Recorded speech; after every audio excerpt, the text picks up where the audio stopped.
What is up, you sexy beasts? Hope you guys are doing well. Hey, thank you so much for all the love on the last few videos. Very encouraging, warms my heart. And hey, if you're new here, my name is Wykie. I put out content in the CrossFit space. Anything interesting that happens in the CrossFit space, I try and cover. I hang out with some pretty cool athletes. So if you're here for the first time and you're into that kind of thing, make sure you subscribe, join the Sexy Beast tribe. And hey, I don't know if you've seen Matt Fraser's new YouTube channel, but there's some pretty cool stuff coming out. A lot of athletes kind of start a YouTube channel because they think it's the right thing to do. Why not just start one? And then they, put out one video and then you never see them again. But it seems like Matt's got a bit of a upload schedule going, and it seems like we're going to get some regular content from him and Sammy, which is very exciting.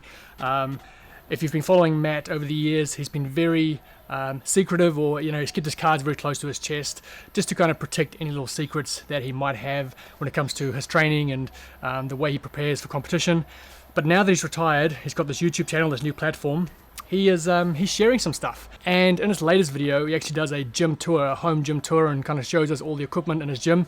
And there's a few interesting pieces of equipment that comes out that he runs through that I thought you guys might find interesting, and I wouldn't be surprised if a lot of high-end athletes acquire some of these pieces of equipment to try and get the Matt Fraser edge.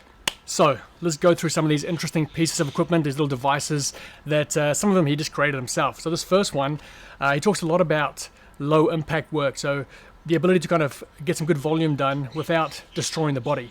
And one of those is high volume double unders. He felt that with high volume double unders, his grip would often be the thing that kind of fatigues and gives in. But he didn't want to, to train that, you have to do lots and lots of double unders to kind of mimic that same feeling, which he didn't want to do. He didn't want to blow up his calves to kind of work out his wrist. So he just created this little skipping rope device with what looks like a golf ball on the end of it. So he can just turn over his wrist. I think he said half an hour worth of turning over his wrist to strengthen that grip and build up that kind of endurance aspect without having to jump and blow up his calf muscles. Genius, I love it. I made these a while back because I wanted to, I found I was having a problem with my grip on super high volume double unders, but you can't really train super high volume double unders without putting that volume on your calves as well. So I found it was giving me some trouble, so I just made so I didn't have to jump and I could just train my grip for like 30 minutes. The next piece of equipment is something I'm sure you've all seen in like a Globo gym, and that is the elbow straps that you hang off like a pull-up bar, and you can do like knee crunches and really kind of get that core going. So a piece of equipment that I was surprised to find in Matt's gym, and he reckons he used it quite a bit, and recommends that if you don't have a GHD, that is a good alternative to kind of fry the midline. Elbow straps for hanging, just doing like ab accessory, use these all the time. And like if you don't have space or the budget for a full-size GHD, you can roast your abs on this thing. Next to the elbow straps, he had the yo-yo, I think he called it. I'm not sure what they called, but again, a grip strength kind of device that you roll up to strengthen up your forearms and your grip. It seems to be a bit of a theme, like working on grip and forearms seems to be something that he's focused on a lot. I don't know what you call it, I just call it the yo-yo, but just blowing up the grip. And then he goes on to probably the main piece that I want to talk about. It is, people refer to it in his video as the hand spinny thing. I think the official word is the fitty, F-I-T-T-Y. I've never seen it before, but in his opening video on his channel, there's a shot of him kind of going hard on this kind of shiny device that he's just kind of working with his arms.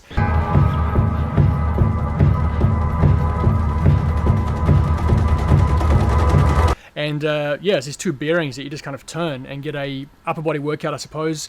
Very interesting looking device. He reckons he's been using it for 3 or 4 years, and he mentions that he's quite intentional about not showing it on any of his content because he felt like it was something that was really beneficial and gave him a bit of an edge that he didn't want to share with the world. So I wouldn't be surprised if we start seeing some fitties pop up in athletes training and in gyms around the world. I might get one actually. So I got a lot of questions on one of my videos of everyone just referred to it as the hand spinny thing. And I literally couldn't answer it because I didn't know what it was. I don't even know where I found it or how I found it. My buddy sent me the link to one, Fitty, F-I-T-T-Y. I think I have a 12 pounder because I think there was an 8, a 10, and a 12 pounder option. And I thought heavier was better, but I definitely, if I were to do it again, would get the 10 pounder or 8 pounder. It's just for like arm conditioning. It's just 2 giant bearings, and so you can do it like down low, middle burns the shoulders, up head burns something else. But I've used this thing 3 or 4 years, and just have never allowed it to go on camera because I thought it was a super valuable tool that I wanted to keep a secret. Kind of like what I was talking about earlier of like so many of the cardio machines are so leg dominant, quad dominant. And so I wanted to have a conditioning tool that targeted the upper body and then was also low impact. And so that, like the workouts I do on that are super easy. I'll do like 30 seconds on, 30 seconds off for 10 rounds. And by round 3, I'm having to like take breaks partway through. Like it burns up your shoulders. He then goes on to show us his ab wheel, which he reckons everyone makes fun of when they come in the gym, but he thinks it's a really good tool. So ab wheels might be coming back after Matt Fraser's vlog today.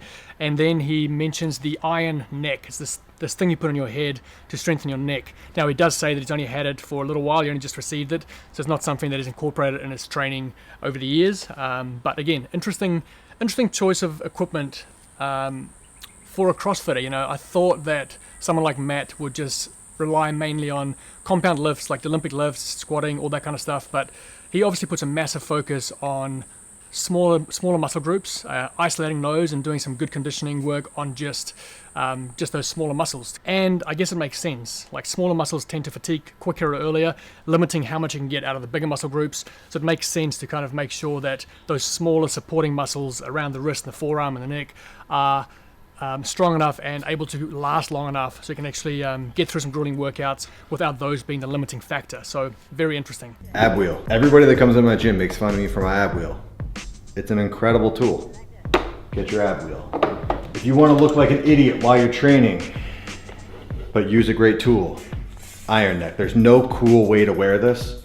I just got it and I really, really like it.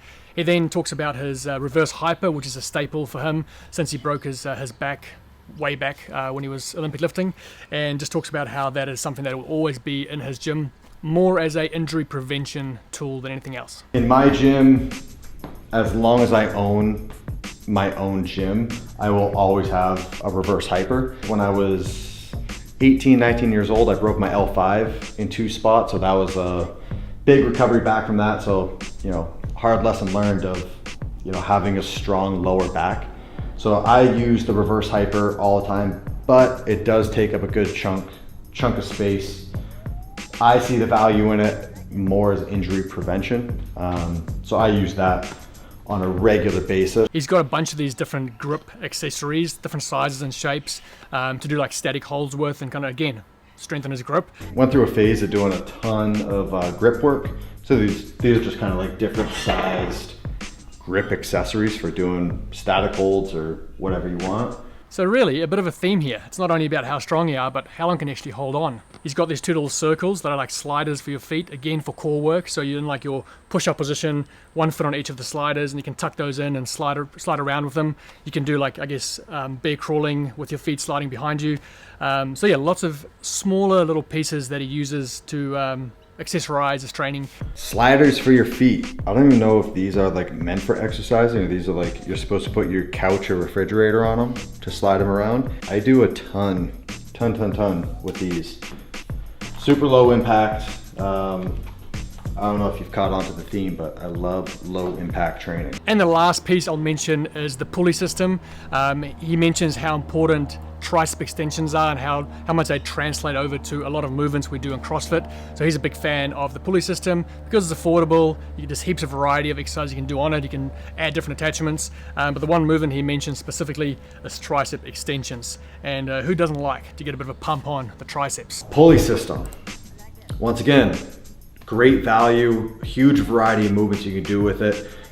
Even if you're doing functional fitness training, I think the pulley stuff, everyone still likes to, you know, get a good pump session. I think, you know, tricep extensions translate to so much of what we do in CrossFit. I think the pulley system is like 90 or 100 bucks. You can get all the different attachments for it, build it out as much as you want, and it's like you just strap it onto your pull-up bar and you're good to go. So guys, if you haven't yet, go and subscribe to Matt and Sammy's channel. It is Fraser with a 5 instead of the S. So F-R-A 5 ER, Fraser. Already 3 great videos on there to watch, and I'm sure there's going to be plenty more to come. One thing I'm really excited about is the Fraser challenges. So he put out the first challenge workout. Unfortunately, I was at the beach, so I had to kind of modify it. But I look forward to more of those challenges coming out, and maybe we can do them together on here. Do the Fraser challenges. I'll do them in the backyard gym here. You do them wherever you can. We can throw our scores in the comments. So there we go. Mr. Fraser making good on his promise that we will see more of him now in retirement than ever before. And I hope he keeps it up, because I'm loving it, and I'm sure you are too. Guys, thanks for being here. Again, make sure you subscribe. Drop me a line in the comment. Let's chat. And other than that, stay sexy. Keep roaring love. I'll see you soon. Bye.